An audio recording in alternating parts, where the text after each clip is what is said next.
Broadcasting live from Dar es Salaam, Tanzania, this is TBC News, our top stories. Dr. Mwinyi underpins public leaders' code of ethics.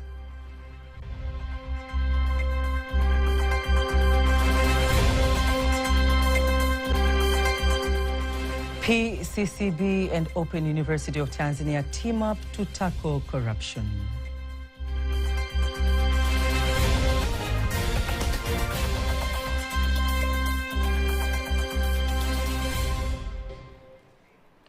Thank you so much for joining us. I'm Kanki Mwaigomole. You can also follow us live via our YouTube channel at TBC Online and also get all the latest news through our Instagram page, Facebook page and X pages at TBC Online.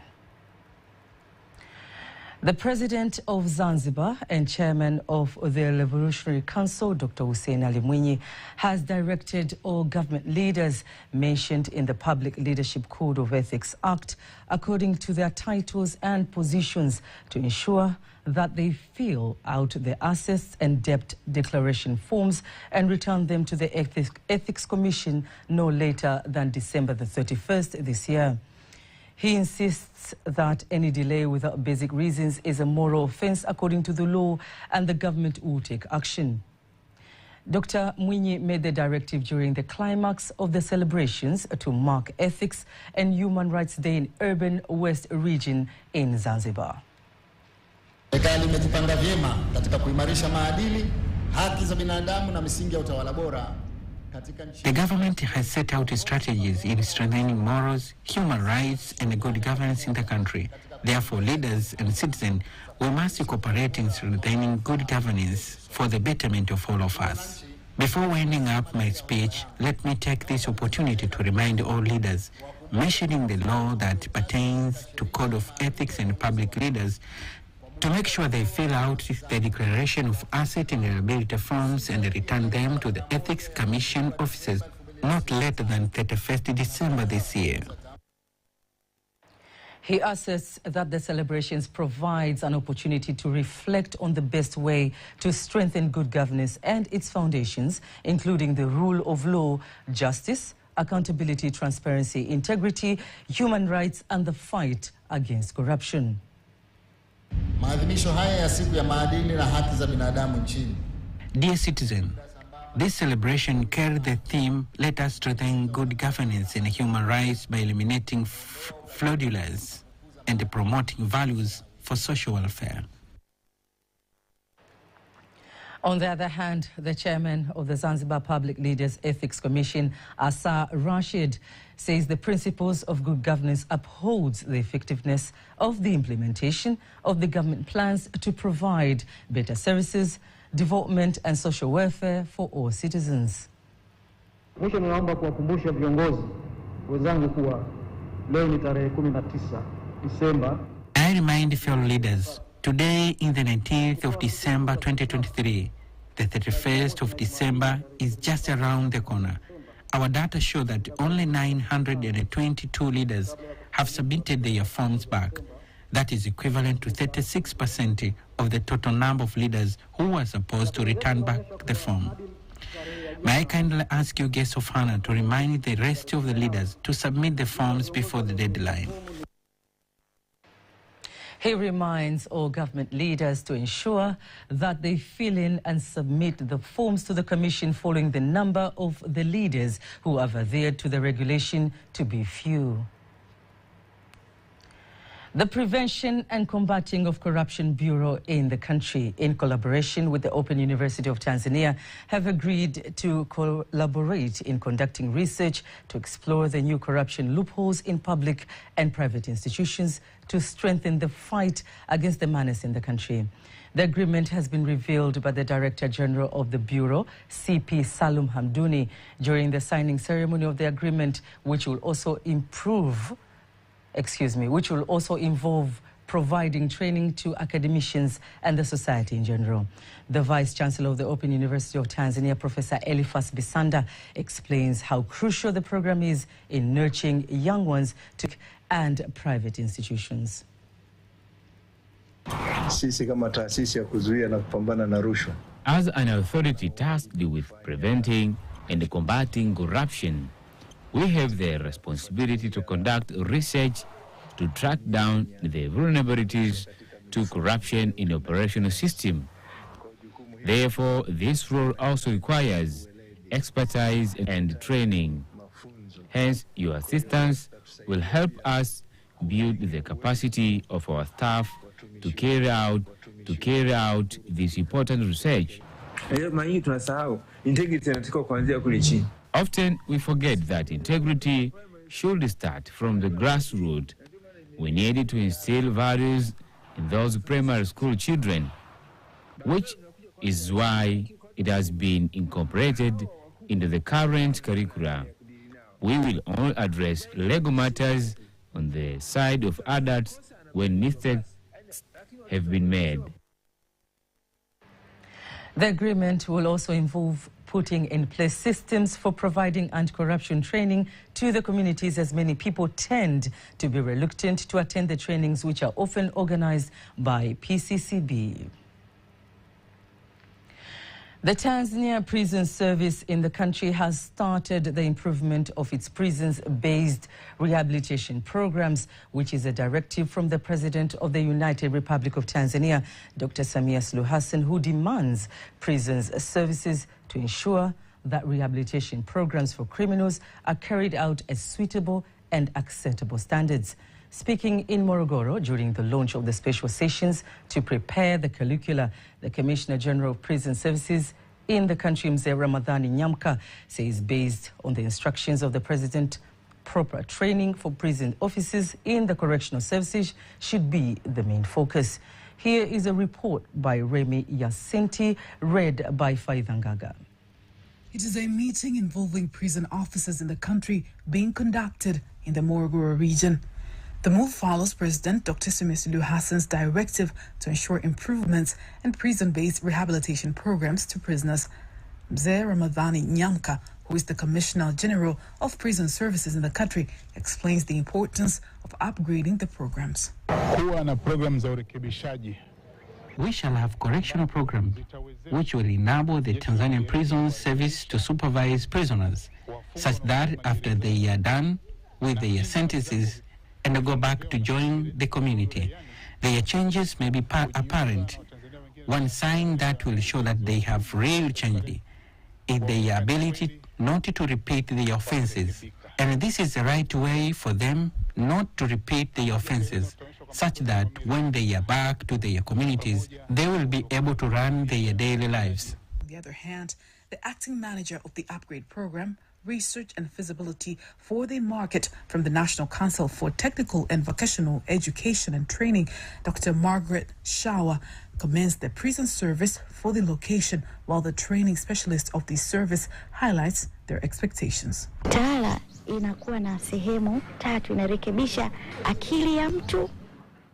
syllabus will have 3 parts. One will deal with their mind. The other part, their hands, meaning how active they are with their hands. And the other one is their attitude. This means they must change. Currently, most people are afraid of the people who get out of prison. We want to make sure that this syllabus enables them not to repeat their offenses. This exercise is implemented well 100%. We are not here to fail. We shall use all our might to implement it.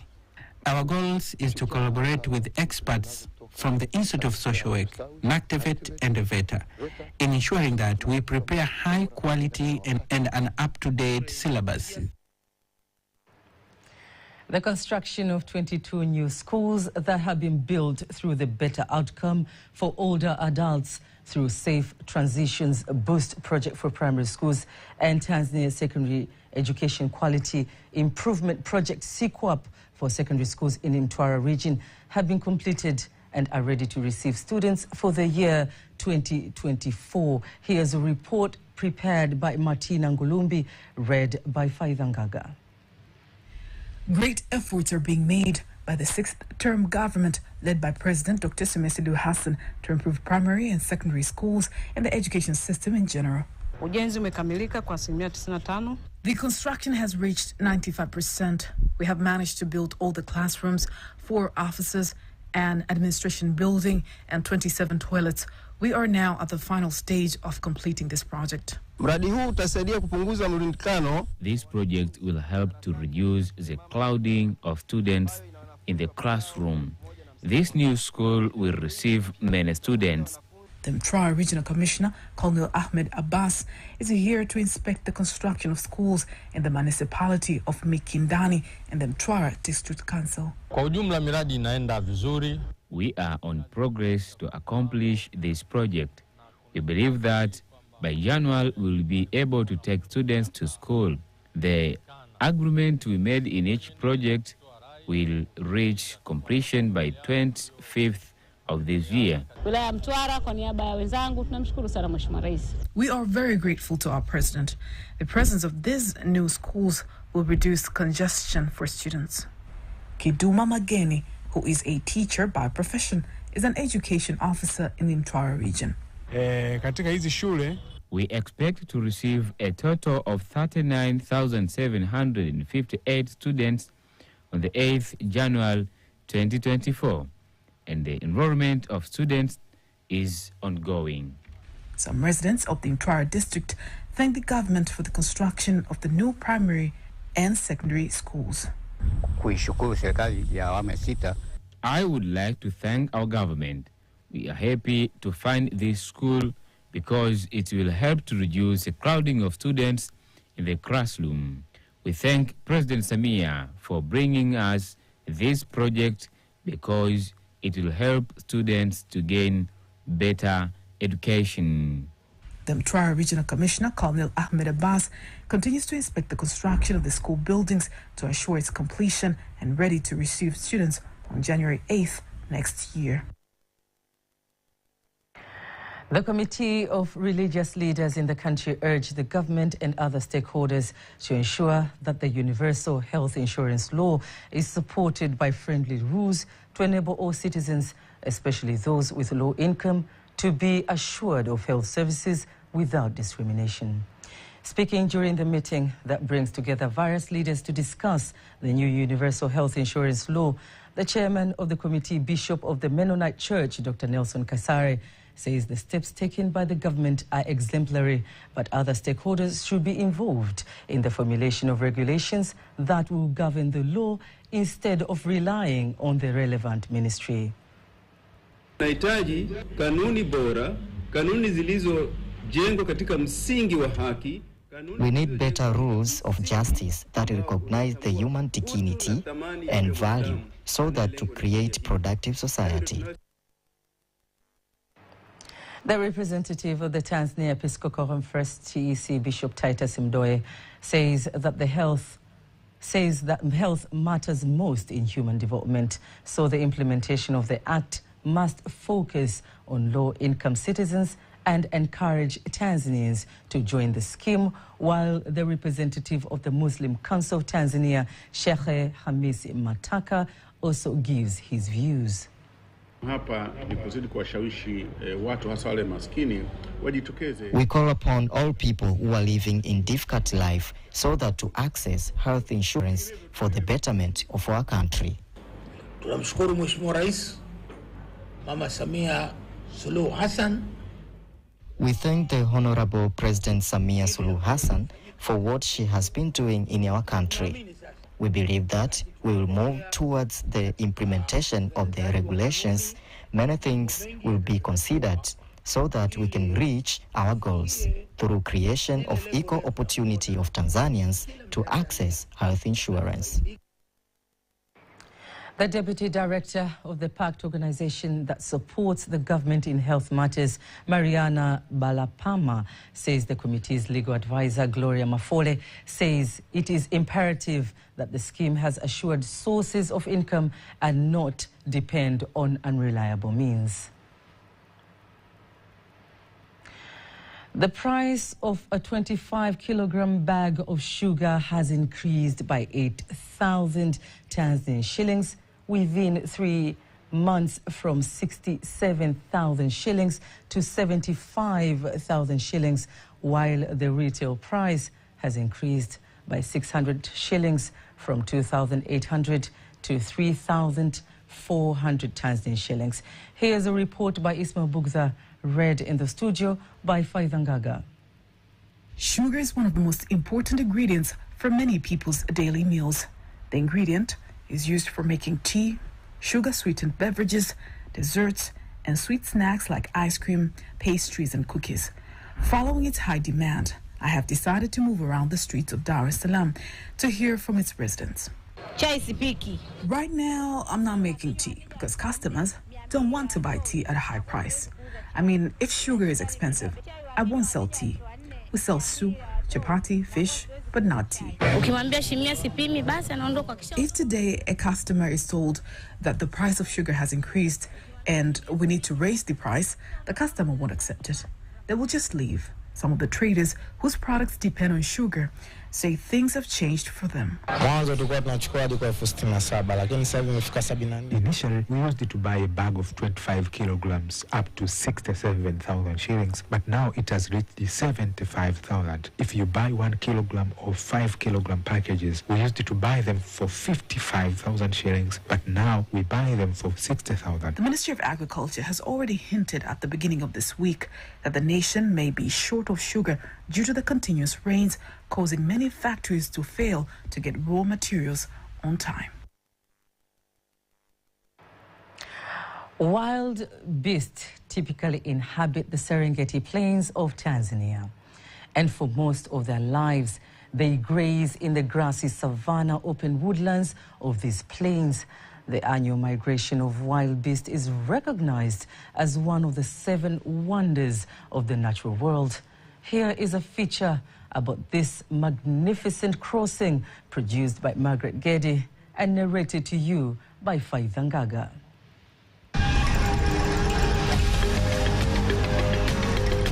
In the endless wilderness of the plains, millions of wildebeest and other animals migrate every year.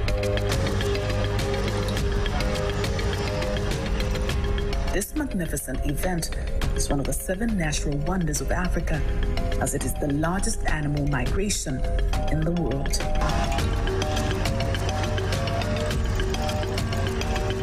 Tanzanian national parks have the authority to administer the Serengeti National Park, so they have separated and identified the areas where wildebeest cross frequently, which starts from crossing number 0 to 9. These areas have signposts on how to park in a civilized manner that will not disrupt the wildebeest crossing. The event of the wildebeest crossing the Mara River brings many tourists to the northern Serengeti.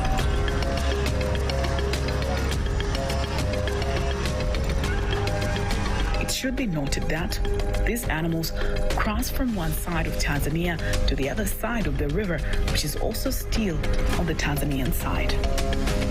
The country border that separates Tanzania from the neighboring country is about 3 kilometers away from where the wildebeest are crossing the Mara River.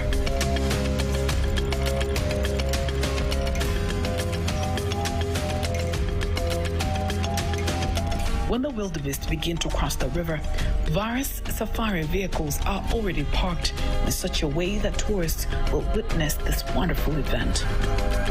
Wildebeest enter the river in large groups when they are squeezed, and this type of crossing can cause others to get injured or lose their lives due to drowning in the rapids of the river.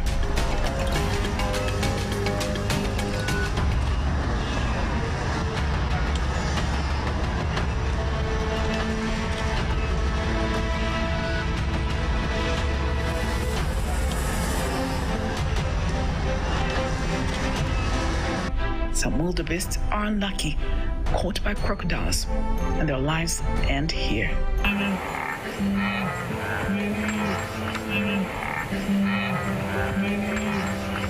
It's sad. The wildebeest who managed to cross stays on the banks of the river and waits for their relatives who were left behind until the crossing is over. After the crossing, Mara River immediately remain in a state of solitude. Silence reigns. What remains are the bodies of the wildebeest floating in the river and transported to the other side where they will accumulate. and decay.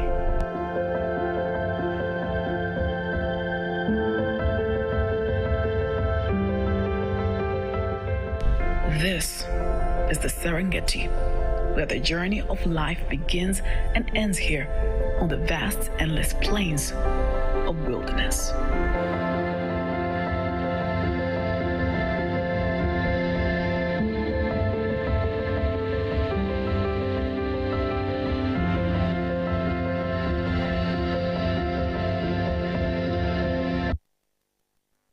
Before we wind up the local news tonight, let us now have a look at today's exchange rates according to the Bank of Tanzania BOT.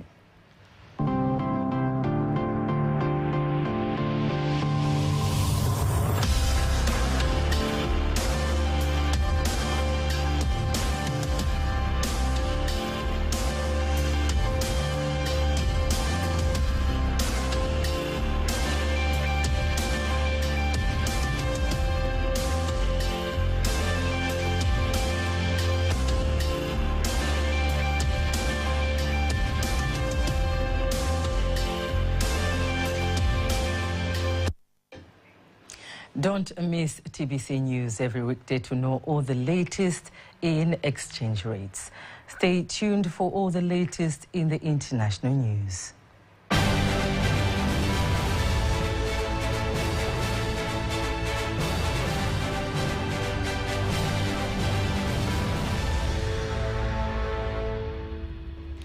And here's the international news as compiled and read to you by Nyambona Masamba. A volcano in southwest Iceland has erupted, spewing lava and huge fumes of smoke. It comes after weeks of seismic activity in Grandvik Peninsula. The lava is flowing at the rate of 100 to 200 cubic meters per second, according to the Iceland Metro Office. It said this way many times more where previous erupted on peninsula in recent years.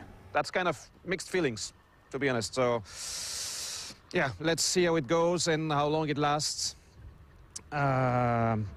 It's still amazing to see, but yeah, that's kind of a bittersweet feeling at the moment. South African President Cyril Ramaphosa has strongly condemned the ongoing crisis in Gaza, describing it as a slaughter of the people of Palestine. In a press conference, he drew a parallel between the struggle faced by Palestinians and those experienced by South Africans to match his history. This legality has translated into code actions, including the reckoning of all South Africans diplomats from Israel. As we have looked at the sufferings of the Palestinians, we have seen similar features of what the Palestinians are going through as what we as South Africans went through. And for that reason, that is why we have said that what is unfolding in Gaza is a genocidal onslaught and slaughter of the people of Palestine. In response to the dire circumstances, President Ramaphosa called on immediate ceasefire, emphasizing the urgency of what he perceives a genocide and slaughter, expressing the collective responsibility to prevent further suffering. Hundreds of people have protested in New York in support of people of Gaza. Demonstrations are taking place across the city of targeting transports, homes, and including Grand Central Terminal. They're denouncing the Israel's attacks, calling for an immediate ceasefire. Sudanese Rapid Support Forces said to have seized two towns of Rafah and Watmadan, both in central east state of El Gezira, previously spared from hostilities. At Wadan, Sudan second had taken hundreds of thousands of refugees from the capital Khartoum. On 8-month war between the Gender Regular Army and paramilitary RSF. Video posted by RSF showed fighters pick up trucks driving along streets in the city, the capital of Al Gezira state. As the fight progressed, the residents fled the area. Paramilitary established the military base there before seizing Rafah, 40 kilometers from Watmadan on Monday. The conflict between Sudan Army General Fatah al-Burhan and his deputy turned into rival Jamad Amdoun Kabidal, head of RS. Sudanese Rapid Support Forces said to have seized 2 towns of Robfa and Odan, both in the central eastern state of El Gezira, previously spared from hostilities. Odan, Sudan second, had taken in hundreds and thousands of refugees from the capital Khartoum. Early on the 8-month war between the Jinda Regular Army and paramilitary RSF, video posted by RSF showing fighters pick up trucks driving along streets in the city, the capital of El Gezira state. Paramilitary established the military base there before seizing Rafah for the... That was Nyambona Masamba with the international news there. Sports news is up next.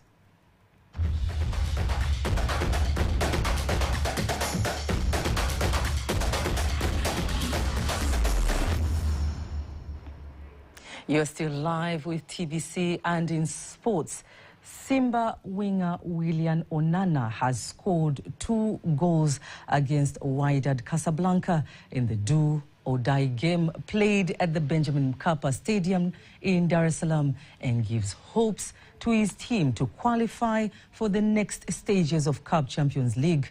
Simba Sports Club head coach Abdulhaq Benshika says the team applied good strategies against Wydad, which has made them win the match, and has congratulated his players for utilizing opportunities to score the 2 goals. Simba has 5 points in total after playing 4 matches, won 1 match, lost 1, and drew 2 games, while their rival Wydad, after their defeat, still remains with 3 points and sits at the bottom of Group B. Young Africans head coach Miguel Gamondi says despite the quality of the opponents, he has great hopes of winning the CAF Champions League group stage match against their rival Midima Sports Club, to be played at the Benjamin Mkapa Stadium in Dar es Salaam. Speaking to TBC News in Dar es Salaam, Gamondi insists that his players are highly motivated and they focus on qualifying for the quarterfinals, but first they have to beat Midima Sports Club. Everything is possible, and we believe in ourselves, and for sure with the support of our fans will be a plus for give more to us and win the game. If we win the game, we are serious candidate to qualify, yeah, of course. But tomorrow is, for that I say, is a critical game for us. 3 points. Young Africans has collected 2 points and sits at the bottom of Group D after playing 3 games. So they have to win against Midima to have a chance of reaching the quarterfinals of the biggest club Champions League champions in Africa. That was the sports news. Before we conclude the news bulletin for tonight, let's take a look at the weather forecast for the next 24 hours. Hello dear viewers, welcome to the next 24 hours of the forecast from Tanzania Meteorological Authority. My name is Margaret Masawe.